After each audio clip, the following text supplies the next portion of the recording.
2020 is coming to a close, and this year has had a big impact on our finances in more ways than one.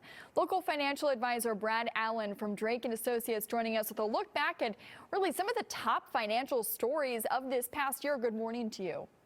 Good morning. How are you? Great, great. Let's talk about 2020, like the topic on everyone's mind, ready to say goodbye to it. But in terms of our money, how has this year really impacted our finances?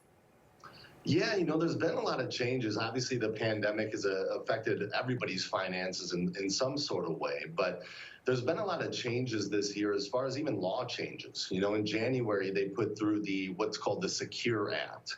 And the Secure Act is mainly an act for retirees. It affects a lot of retirement accounts and how money transfers to beneficiaries, those types of things.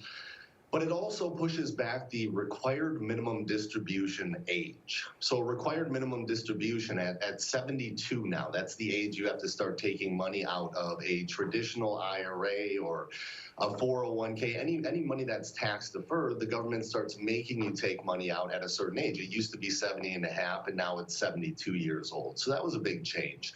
One of the other changes with the Secure Act is it used to be after the age of 70, even if you were still working, you could not contribute to retirement accounts, things like traditional IRAs or Roth IRAs.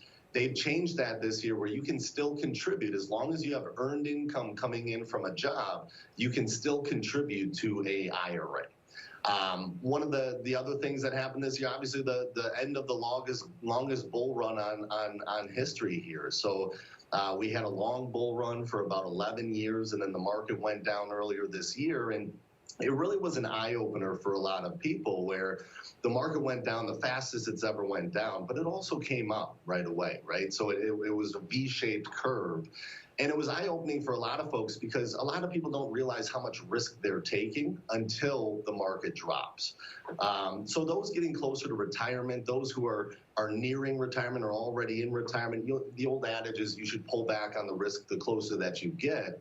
And a lot of people realized that maybe they were taking too much risk at the time, and they've corrected that now. And obviously those stimulus checks, the recession, a couple of other kind of big milestones. Let's turn to some good news, right? Savings rates high, credit card debt low. Let's kind of talk about some of the good, right, that came along with this year too.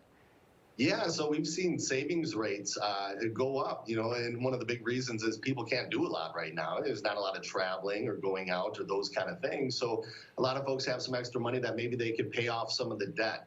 Credit card debt has been a big deal for a lot of people for a lot of years, and a lot of folks are paying off some of that debt. And that's a smart thing to do with that credit card debt and everything going on right now. As much as you can pay off that high interest debt, the better off you're going to be later on down the road. And with all the unpredictability, a lot of times it helps people to talk to a financial advisor, an expert in the field.